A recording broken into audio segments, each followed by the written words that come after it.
Alhamdulillahi Rabbil Alamin Wal-aqibatu lil-muttaqin Wala udwana illa ala zalimin Wassalatu wassalamu ala sayyidina Muhammadin al-amin Wa ala alihi wa ashabihi wa tabi'in Amma ba'du.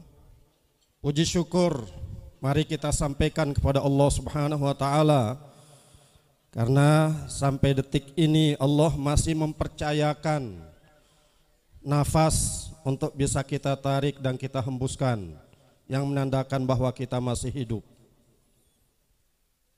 Nikmat-nikmat Allah yang lain juga mengharuskan kita untuk mensyukuri nikmat-nikmat itu.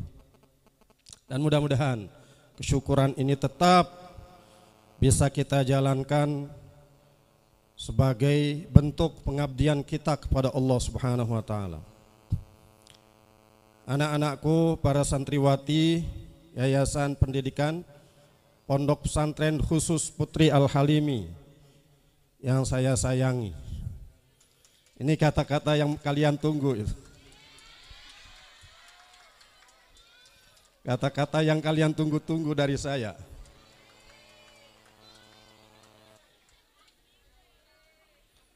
Mudah-mudahan kalian disayang oleh Allah Subhanahu wa taala.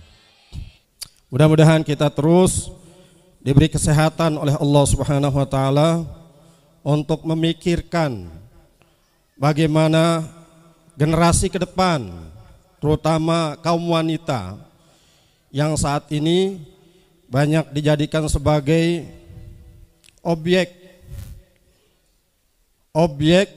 penyesatan. Saya ingin mengatakan, baru-baru ini ada dua peristiwa yang menasional dan mendunia.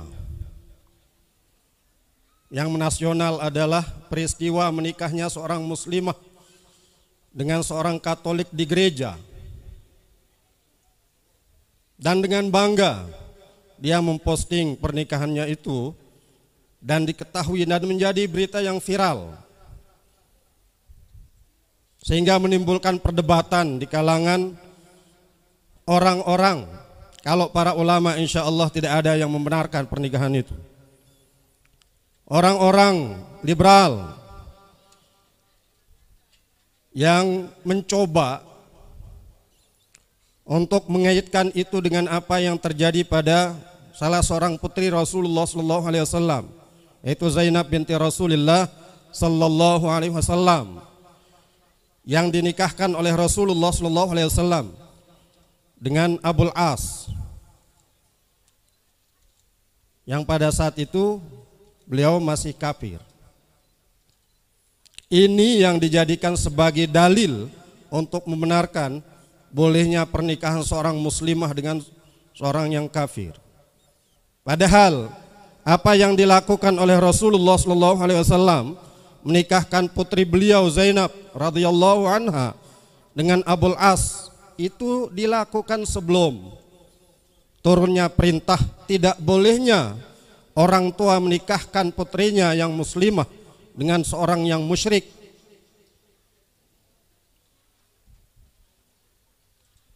Itu terjadi sebelum turunnya ayat wala tunkihul musyrikina hatta yu'minu.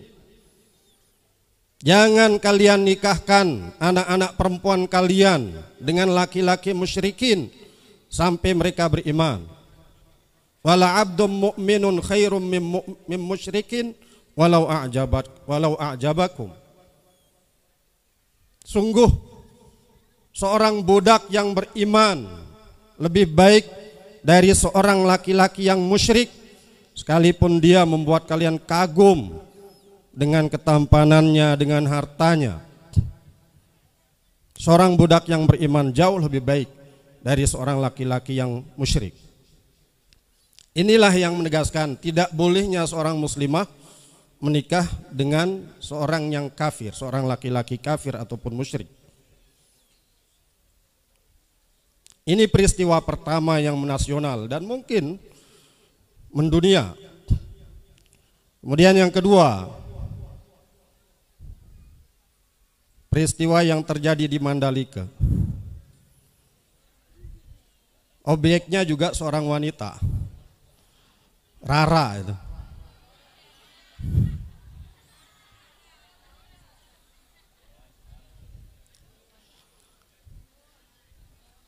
Kalah balap motornya. Yang lebih viral di dunia adalah penampilan seorang Rara menghentikan hujan. Walaupun memang sudah waktunya berhenti hujan itu. Kan dari pagi dia sudah kerja. Tapi Allah turunkan hujan yang sangat lebat dengan kilat menyambar. Ketika hujan mau reda, dia tampil kemudian diekspos oleh media-media baik mainstream ataupun media sosial. Dan seakan-akan hujan itu reda karena apa yang dilakukan oleh Rara itu. Dan itu diyakini oleh banyak orang. Merusak keimanan kita. Bukan tidak dibenarkan seorang manusia untuk meminta kepada Allah Subhanahu wa taala agar hujan dihentikan. Sebagaimana dibolehkannya kita meminta hujan diturunkan, di dalam Islam juga kita dibolehkan untuk meminta hujan itu dihentikan oleh Allah Subhanahu wa taala. Sebagaimana Rasulullah SAW juga pernah melakukan itu. Ketika beliau sedang berkhutbah, ada seorang sahabat yang melaporkan bahwa hujan yang sangat deras turun merusak tanaman mereka dan merusak juga harta-harta mereka. Maka Rasulullah SAW mengatakan, Allahumma hawalaina wala alaina, Allahumma hawalaina wala alaina, Allahumma hawalaina wala alaina. Dan seketika itu juga Allah menghentikan hujan itu turun. Sesuatu yang dibolehkan manusia untuk meminta kepada Allah Subhanahu wa taala agar hujan dihentikan turunnya oleh Allah Subhanahu wa taala. Tapi yang dipertontonkan di Pulau Seribu Masjid adalah menghentikan hujan dengan penuh kesyirikan, dengan praktek kesyirikan. Kita bisa lihat bagaimana dia ketika diwawancara oleh Deddy Corbuzier. Dia bilang di langit itu ada AC dan dia saja yang punya remote-nya katanya. Ini kan orang sudah gila itu. Dia di langit punya teman-teman, teman-temannya itu ada pembalap, teman-temannya itu adalah menteri katanya. Di langit dia punya teman. Dan saya nggak tahu atas dasar apa Deddy Corbuzier itu mengundang dia di podcastnya. Padahal ini podcast yang dikenal oleh banyak orang sebagai podcast yang berkualitas. Yang setiap orang yang diundang itu adalah orang-orang yang cerdas. Tapi mungkin dia nyesal itu. Deddy Corbuzier itu mengundang si ini, Rara ini, orang gila diundang. Ini wanita-wanita yang dimanfaatkan untuk menyesatkan manusia, untuk menyesatkan kaum muslimin. Yang kita inginkan adalah generasi wanita kita, wanita muslimah tampil sebagai muslihat, bukan daya muslihat. Sebagai muslihat, sebagai wanita-wanita yang memperbaiki kondisi sosial di tengah-tengah masyarakat. Maka Pondok Khusus Putri Al-Halimi tampil untuk mencetak generasi-generasi muslimah yang berakidah kuat,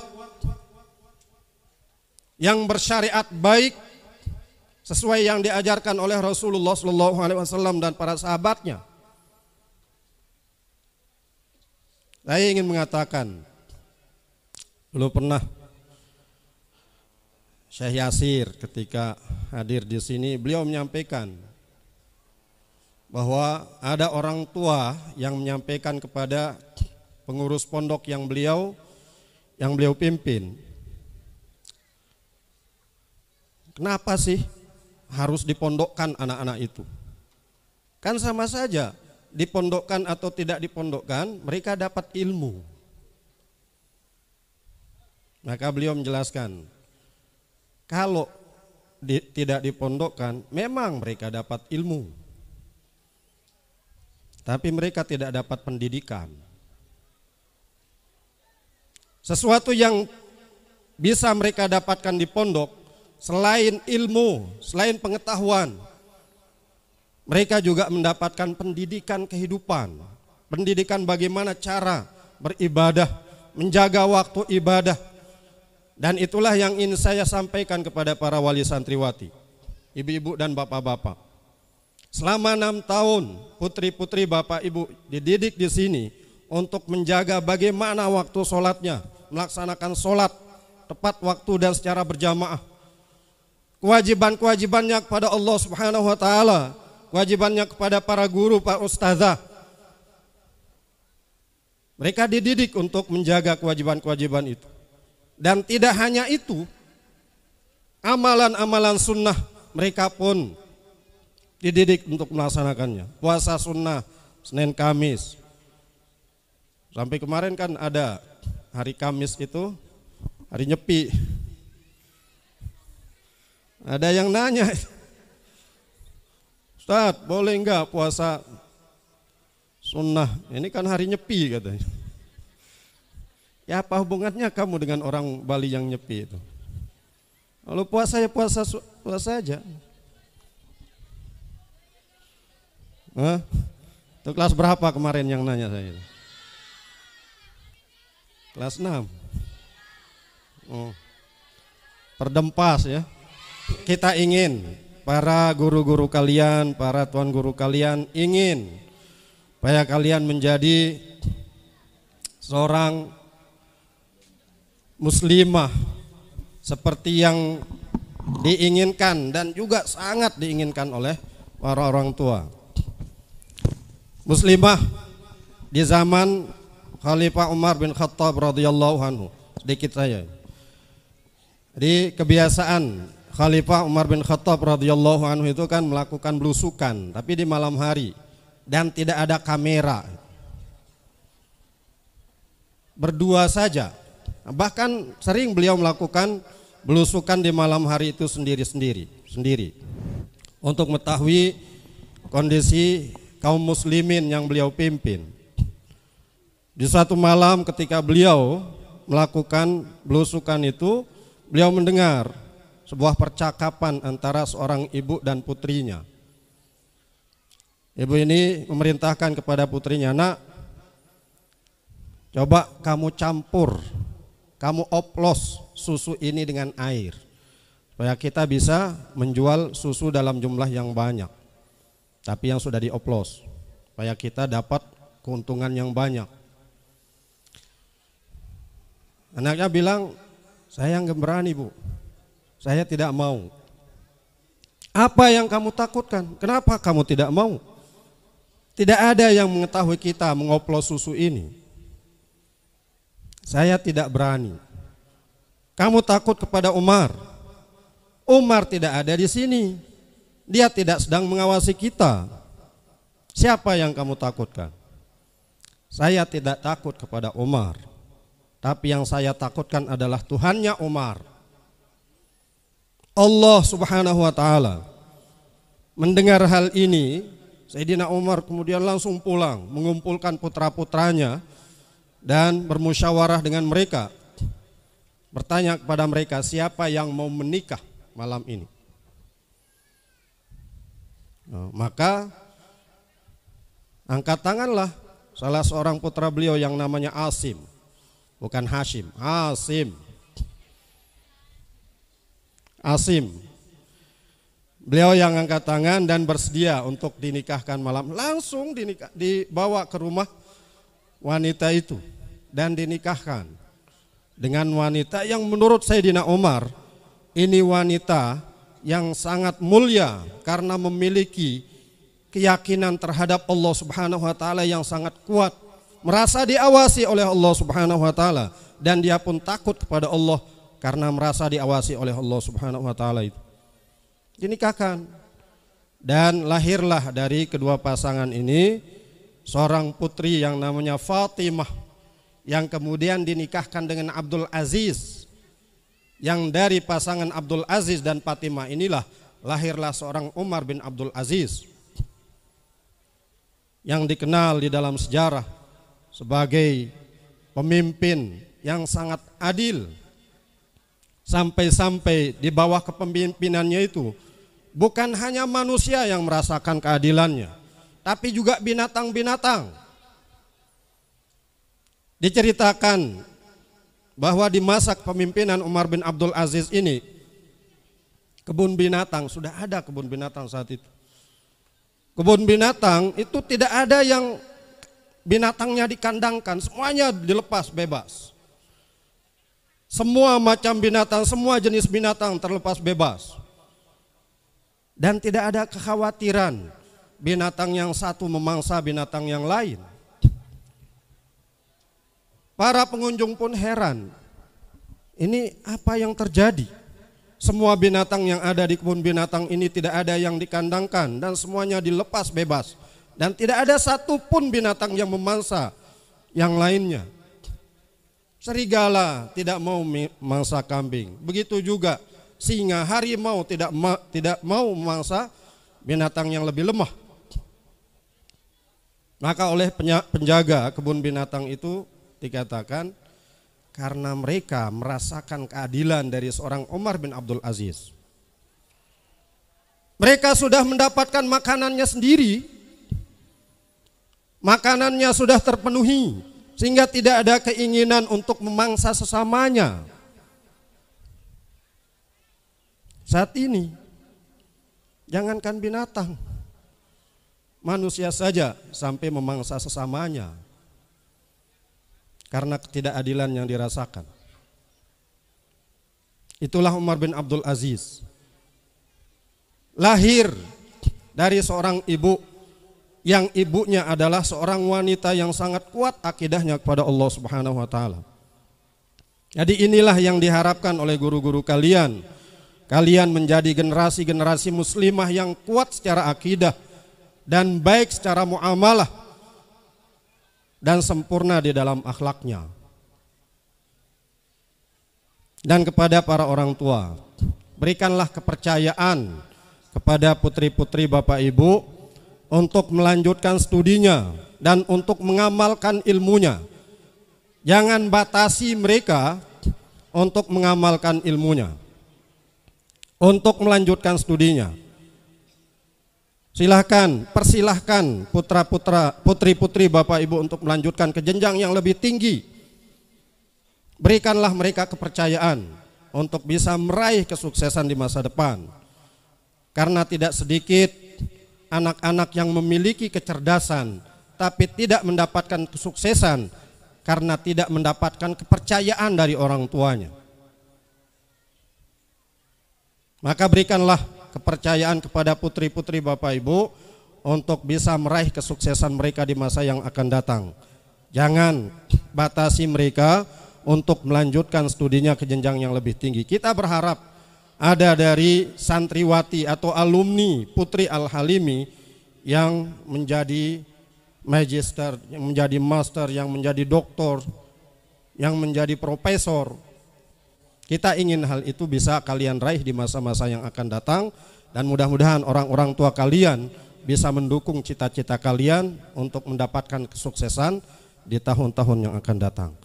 Inilah yang perlu disampaikan sebagai sambutan dan juga mau'izah hasanah untuk para santriwati yang saat ini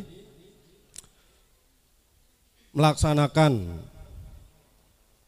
perpisahan, dan juga baik yang kelas 6 dan juga dari kelas 1 sampai kelas 5 yang akan menjalani masa-masa liburan selama bulan Ramadan nanti.